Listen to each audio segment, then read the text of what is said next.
In this past 2 years, I have visited Swansea, and when you visit Swansea, you cannot miss Dylan Thomas, the museum, his house, the centre, honouring him, the Welsh poet and storyteller in a way, because I have this book, A Child's Christmas in Wales. I think it was a few years ago when I went to Roslyn Hill Chapel. There was a woman from Wales who was an actress who read this story one Christmas, which I didn't forget. And I must have bought this book. And it seemed I was in Swansea on Friday and Saturday yesterday, and I was outside the museum yesterday. So, for this Christmas, is a bit of a long read, 15 minutes maybe. I'm going to read A Child's Christmas in Wales. One Christmas was so much like another. In those years around the sea town corner, now and out of all sound, except the distant speaking of the voices I sometimes hear a moment before sleep, just make myself a bit more comfortable, that I can never remember whether it snowed for 6 days and 6 nights when I was 12, or whether it snowed for 12 days and 12 nights when I was 6. All the Christmases rolled down towards the two-tongued sea like a cold and headlong moon bundling down the sky that was our street. And they stop at the rim of the ice-edged fish-freezing waves, and I plunge my hands in the snow and bring out whatever I can find. In goes my hand into that wool-white bell-tongued bowl of holidays resting at the rim of the carol-singing sea, and out come Mrs. Prothero and the firemen. It was on the afternoon of the day of Christmas Eve, and I was in Mrs. Prothero's garden, waiting for Katz and her son Jim. It was snowing. It was always snowing at Christmas. December, in my memory, is white as Lapland, though there were no reindeers. But there were cats, patient, cold, and callous, our hands wrapped in socks. We waited to snowball the cats. Sleek and long as jaguars, and horrible whiskered, spitting and snarling, they would slink and sidle over the white back garden walls, and the lynx-eyed hunters Jim and I, fur-capped and moccasined trappers from Hudson Bay off Mumbles Road, would hurl our deadly snowballs at the green of their eyes. The wise cats never appeared. We were so still, Eskimo-footed Arctic marksmen in the muffling silence of the eternal snows, eternal ever since Wednesday, that we never heard Mrs. Prothero's first cry from our igloo at the bottom of the garden. Or if we'd heard it at all, it was to us like the far-off challenge of the enemy and prey, the neighbour's polar cat. But soon the voice grew louder. "Fire!" cried Mrs. Prothero, and she beat the dinner gong, and we ran down the garden with the snowballs in our arms towards the house. And smoke indeed was pouring out of the dining room, and the gong was bombilating, and Mrs. Prothero was announcing ruin like a town crier in Pompeii. This was better than all the cats and wheels standing on the wall in a row. We bounded into the house, laden with snowballs, and stopped at the open door of the smoke-filled room. Something was burning all right. Perhaps it was Mr. Prothero, who always slept there after midday dinner with a newspaper over his face. But he was standing in the middle of the room, saying, "A fine Christmas," and smacking at the smoke with a slipper. "Call the fire brigade," cried Mrs. Prothero as she beat the gong. "They won't be there," said Mr. Prothero. "It's Christmas." There was no fire to be seen, only clouds of smoke, and Mr. Prothero standing in the middle of them, waving his slipper as though he were conducting. "Do something," he said. And we threw all our snowballs into the smoke. I think we missed Mr. Prothero and ran out of the house to the telephone box. Let's call the police as well, Jim said, and the ambulance, and Ernie Jenkins. He likes fires. But we only called the fire brigade, and soon the fire engine came, and 3 tall men in helmets brought a hose into the house, and Mr. Prothero got out just in time before they turned it on. Nobody could have had a noisier Christmas Eve, and when the firemen turned off the hose and were standing in the wet, smoky room, Jim's aunt, Miss Prothero, came downstairs and peered at them. Jim and I waited, very quietly, to hear what she would say to them. She said the right thing, always. She looked at the 3 tall firemen in their shining helmets, standing among the smoke and cinders and dissolving snowballs, and she said, "Would you like anything to read?" Years and years ago, when I was a boy, when there were wolves in Wales, and birds the colour of red flannel petticoats whisked past the harp-shaped hills, when we sang and wallowed all night and day in caves that smelt like Sunday afternoons in damp front farmhouse parlours, and we chased, with the jawbones of deacons, the English and the bars. Before the motor car, before the wheel, before the Duchess-faced horse, when we rode the daft and happy hills bareback. It snowed and it snowed. But here a small boy says, "It snowed last year, too. I made a snowman, my brother knocked it down, and I knocked my brother down, and then we had tea." "But that was not the same snow," I say. "Our snow was not only shaken from whitewash buckets down the sky, it came shoaling out of the ground and swam and drifted out of the arms and hands and bodies of the trees. Snow grew overnight on the roofs like a pure and grandfather moss, minutely white-ivied the walls, and settled on the postman opening the gate like a dumb, numb thunderstorm of white, torn Christmas cards." Were there postmen then too? With sprinkling eyes and wind-cherried noses on spread, frozen feet they crunched up to the doors and mittened on them manfully, but all that the children could hear was a ringing of bells. "You mean that the postman went rat-a-tat-tat and the doors rang?" "I mean that the bells that the children could hear were inside them." "I only hear thunder sometimes, never bells." "There were church bells too." "Inside them?" No, in the black snow-white belfries tugged by bishops and storks. And they rang their tidings over the bandaged town, over the frozen foam of the powder, and the ice cream hills over the crackling sea. It seemed that all the churches boomed for joy under my window, and the weathercocks crew for Christmas on our fence. "Get back to the postman." They were just ordinary postmen, fond of walking and dogs and Christmas and the snow. They knocked on the doors with blue knuckles. Ours has got a black knocker.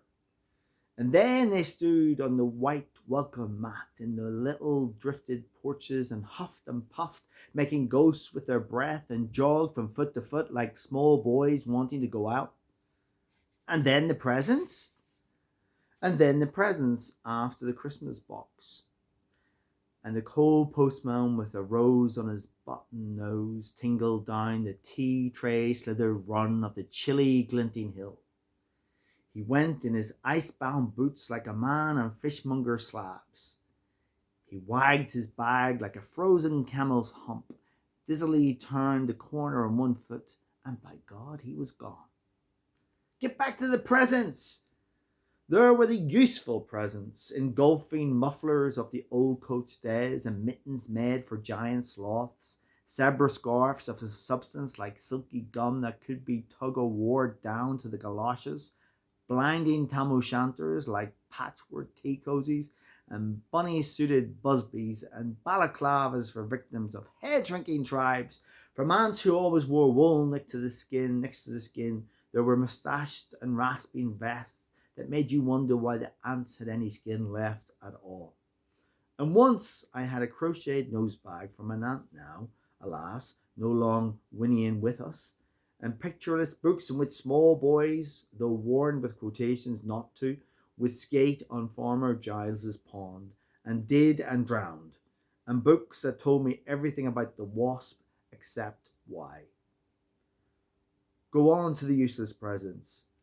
Bags of moist and many-coloured jelly babies, and a folded flag, and a false nose, and a tram conductor's cap, and a machine that punched tickets and rang a bell. Never a catapult. Once, by mistake, that no one could explain, a little hatchet, and a celluloid duck that made, when you pressed it, a most unduck-like sound.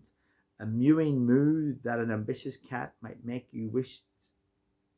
A mewing moo that an ambitious cat might make who wished to be a cow, and a painting book in which I could make the grass, the trees, the seas, and the animals, any colour I pleased.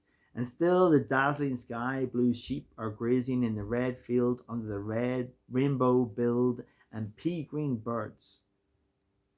Hard-boiled toffee fudge and all sorts, crunches, cracknels, humbugs, glaciers, marzipan, and butterwelch for the Welsh, and troops of bright tin soldiers who, if they could not fight, could always run, and snakes and families and happy ladders, and easy hobby games for little engineers, complete with instructions. Oh, easy for Leonardo, and a whistle to make the dogs bark, to wake up the old man next door, to make him beat on the wall with his stick to shake our picture off the wall, and a packet of cigarettes. You put one in your mouth, and you stood in the corner of the street, and you waited for hours in vain for an old lady to scold you for smoking a cigarette. And then, with a smirk, you ate it. And then it was breakfast under the balloons. Were there uncles like in our house? There are always uncles at Christmas. The same uncles. On Christmas mornings, with dog-disturbing whistle and sugar fags, I would scour the Scots town for the news of the little world, and find always a dead bird by the white post office, or by the deserted swings, perhaps a robin, all but one of his fires out. Men and women wading or scooping back from chapel, with taproom noises and wind-bush cheeks, all albinos, huddled their stiff back jarring feathers against their religious snow. Mistletoe hung from the gas brackets in all the front parlours. There were sherry and walnuts and bottled beers and crackers by the dessert spoons, and cats in their fur abouts watched the fires, and the high heap fire spats all ready for the chestnuts and the mullein pokers. Some few large men sat in the front parlours without their collars, uncles almost certainly trying their new cigars, holding them out judiciously at arm's length, returning them to their mouths, coughing, then holding them out again as though waiting for the explosion, and some few small aunts, not wanted in the kitchen, nor anywhere else for that matter, sat on the very edges of their chairs, poised and brittle, afraid to break like faded cups and saucers. Not many those mornings trod the pining streets, an old man always fawn-bullard, yellow-gloved, and at this time of year with spats of snow, would take his constitutional to the white Bowling Green and back, or he would take it wet or fine on Christmas Day or Doomsday. Sometimes two hale young men with big pipes blazing, no overcoats, and wind-blown scarves would trudge on speaking down to the forlorn sea to work up an appetite, to blow away the fumes, who knows, to walk into the waves until nothing of them was left but the two curling smoke clouds of their indistinguishable briars. Then I would be slapdashing home, the gravy smell of the dinners of others, the bird smell, the brandy, the puddings and the mince, pointing up to my nostrils, when out of a snow-clogged side lane would come a boy, the spit of myself, with a pink-tipped cigarette and the violent past of a black eye, cocky as a bullfinch, leering all to himself. I hated him on sight and sound, and would be about to put my dog whistle to my lips and blow him off the face of Christmas, when he, with a violent wink, put his whistle to his lips, and blew so stridently, so high, so exquisitely loud, that gobbling faces, their cheeks bulged with goose, would press against their tinselled windows the whole length of the white echoing street. For dinner we had turkey and blazing pudding, and after dinner the uncles sat in the front of the fire, loosened all buttons, put their large, moist hands over their watch chains, groaned a little, and slept. Mothers, aunts, and sisters scuttled to and fro, bearing tureens. Auntie Bessie, who had always been frightened twice by a clockwork mouse, whimpered at the sideboard and had some elderberry wine. The dog was sick. Auntie Dosey had to have 3 aspirins, but Auntie Anna, who liked port, stood in the middle of the snowbound backyard singing like a big bosom thrust. I would blow up balloons to see how big they would blow up to. And when they burst, which they always did, the uncles jumped and rumbled. In the rich and heavy afternoon, the uncles breathing like dolphins and the snow descending, I would sit among festooned and Chinese lanterns and nibble dates and try to make a model man of war following the instructions for little engineers, and produce what might be mistaken for a sea-going tram car. Or I would go out, my bright new boots squeaking into the white world onto the seaward hill to call on Jim and Dan and Jack to pass through the still streets, leaving huge deep footprints on the hidden pavements. I bet people will think there's been hippos. What would you do if you saw a hippo coming down our street? I'd go like this, bang! I'd throw him over the railings and roll him down the hill, and then I'd tickle him under the ear, and he'd wag his tail. What would you do if you saw 2 hippos? Arm-flanked and bellowing, he-hippos clanked and battered through the scudding snow towards us as we passed Mr. Daniels' house. Let's post Mr. Daniels a snowball through his letterbox. Let's write things in the snow. Let's write, Mr. Daniel looks like a spaniel all over his lawn. Or we walked on the white shore. Can the fishes see it snowing? The silent, one-clouded heavens drifted on to the sea. Now we were snow-blind travellers lost in the North Hills, and vast dewlap dogs with flasks around their necks ambled and shambled up to us, baying Excelsior. We returned home through the poor streets where only a few children fumbled with bare red fingers in the white rutted snow and catcalled after us, their voices fading away as we trudged uphill into the cries of the duckbirds and the hooting of ships out in the whirling bay.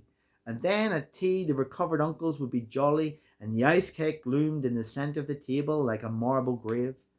Auntie Hannah laced her tea with rum because it was only once a year. Bring out the tall tables now that we were told by the fire as the gaslight bubbled like a diver. Ghosts wooed like owls in the long nights when I dared not look over my shoulder. Animals lurked in the cubbyhole under the stairs where the gas meter ticked. And I remember that we went singing carols once, when there wasn't the shaving of a moon to light the flying streets. At the end of a long road was a drive that led to a large house, and we stumbled up the darkness of the drive that night, each one of us afraid, each one of us holding a stone in his hand in case, and all of us too brave to say a word. The wind through the trees made noises as of old and unpleasant, and maybe web-footed men wheezing in caves.